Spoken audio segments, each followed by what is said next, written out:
Titan, to whose immortal eyes the sufferings of mortality, seen in their sad reality, were not as things that gods despise.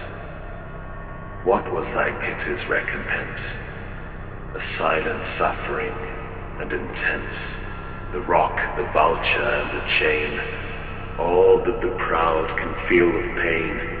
the agony they do not show, the suffocating sense of woe, which speaks but in its loneliness, and then is jealous,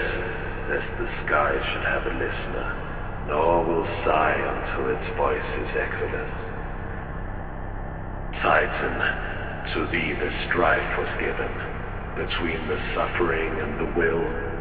which torture where they cannot kill, and the inexorable heaven and the death tyranny of fate, the ruling principle of hate, which for its pleasure doth create the things that may annihilate.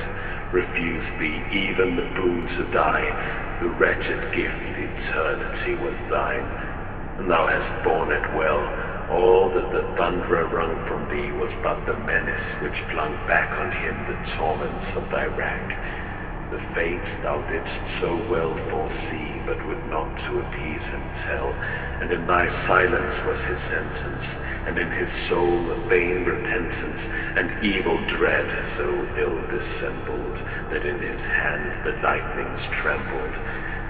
Thy godlike crime was to be kind, to render with thy precepts less the sum of human wretchedness, and strengthen man with his own mind, but baffled as thou wert from high, still in thy patient energy, in the endurance and repulse of thine impenetrable spirit, which earth and heaven could not convulse, a mighty lesson we inherit.